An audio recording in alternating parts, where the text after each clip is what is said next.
السلام علیکم ورحمۃ اللہ وبرکاتہ۔ الحمد للہ وحدہ والصلاة والسلام علی من لا نبی بعدہ، اما بعد۔ اعوذ باللہ من الشیطان الرجیم، بسم اللہ الرحمن الرحیم۔ اليوم اکملت لکم دینکم واتممت علیکم نعمتی ورضیت لکم الاسلام دینا۔ سورہ المائدہ آیت نمبر 3۔ معزز سامعین کرام و مشاہدین عظام، آج کی اس نشست میں لے کر کے حاضر ہوں بدعات کی تعریف، اسباب اور اس کے نقصانات۔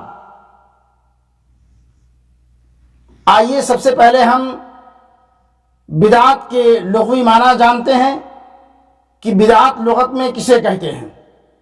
بدعات کا لغوی معنی ہے کسی چیز کا ایسے طریقے سے ایجاد کرنا جس کی پہلے کوئی مثال نہ ہو، اور اصطلاح میں بدعات کہتے ہیں شریعت میں کوئی نئی چیز گڑھ لینا جس کی قرآن و سنت میں کوئی دلیل نہ ہو۔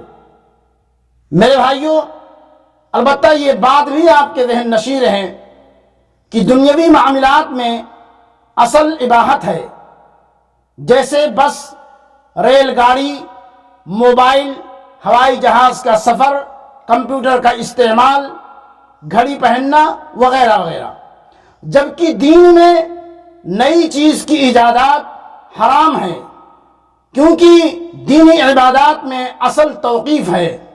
نبی صلی اللہ علیہ وسلم کا ارشاد ہے، من احدث فی امرنا ھذا ما لیس منہ فہو رد۔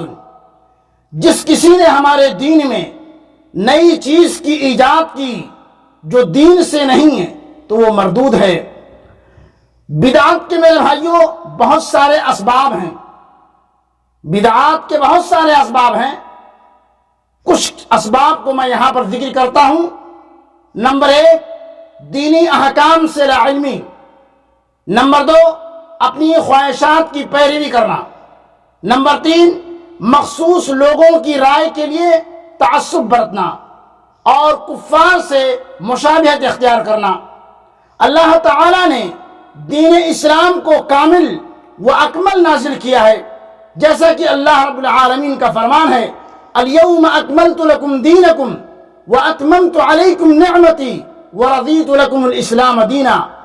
آج میں نے تمہارے لیے دین کو کامل کر دیا اور تم پر اپنا انعام بھرپور کر دیا اور تمہارے لیے اسلام کے دین ہونے پر رضامند ہو گیا۔ میرے بھائیوں، بدعات کے بہت سارے نقصانات ہیں۔ بدعات انسان کے تمام اعمال کو ضائع کر دیتی ہے، اگرچہ وہ زیادہ ہی کیوں نہ ہو۔ عقیدہ میں بدعات سب سے بدترین ہے، کیونکہ یہ شرک تک انسان کو پہنچا دیتی ہے۔ بدعات کا گناہ ہمیشہ قائم رہتا ہے جب تک کہ اس بدعات کا دنیا سے خاتمہ نہ کر دیا جائے۔ بدعتی آدمی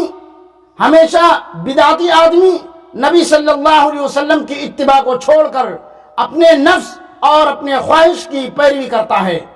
بدعتی آدمی کے دل میں سے ایمان کی مٹھاس اٹھا لی جاتی ہے، اور اس کے علاوہ بھی بہت سارے بدعات کے نقصانات ہیں میرے بھائیوں۔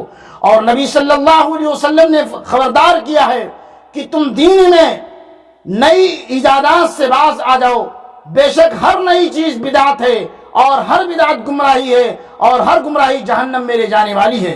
فَإِنَّ كُلَّ مُحْدَثَةٍ بِدْعَةٍ وَكُلَّ بِدْعَةٍ ضَلَالَةٍ وَكُلَّ ضَلَالَةٍ فِي النَّارِ۔ ہر بدعت گمراہی ہے، ہر گمراہی جہنم میں لے جانے والی ہے۔ میرے بھائیوں، نبی کریم صلی اللہ علیہ وسلم ان کلمات کو اپنے ہر خطبے کے اندر پڑھا کرتے تھے۔ جب دین کامل و اکمل ہے اور اس میں کسی قسم کا نقص نہیں تو نئی چیز لانے کی گنجائش ہی باقی نہیں رہتی۔ اگرچہ بعض لوگوں نے بدعات کی 2 قسمیں کر ڈالی ہیں، بدعت حسنہ اور بدعت سیئہ، تو یہ ان کی غلط فہمی ہے، کیونکہ بدعت ہی ہے، شریعت میں بدعت حسنہ کا کوئی تصور ہی نہیں ہے۔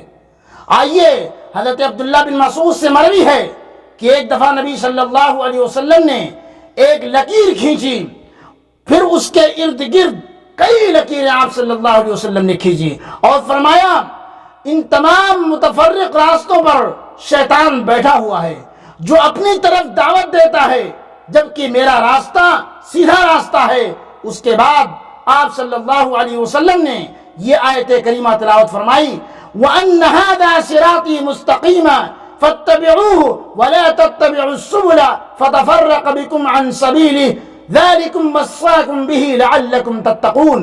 سورہ انعام آیت نمبر 153۔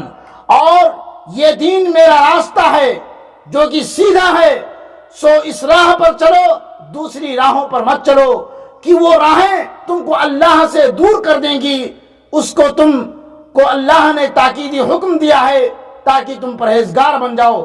یاد رکھیں میرے بھائیو، اگر کوئی بھی عمل سنت نبوی کے موافق ہے تو چھوٹے سے چھوٹا عمل بھی مقبول ہے، اور اگر بدعت ہے تو بڑے سے بڑے عمل کی بھی کوئی حیثیت نہیں، اس لیے کہ وہ بدعت ہے اور بدعت گمراہی ہے اور گمراہی جہنم میں لے جانے والی ہے۔ اللہ رب العالمین سے دعا ہے کہ اللہ ہم سب کو بدعات سے بچائے اور سنتوں سے محبت کرنے کی توفیق عطا فرمائے۔ وآخر دعوانا ان الحمد للہ رب العالمین، والسلام علیکم ورحمۃ اللہ وبرکاتہ۔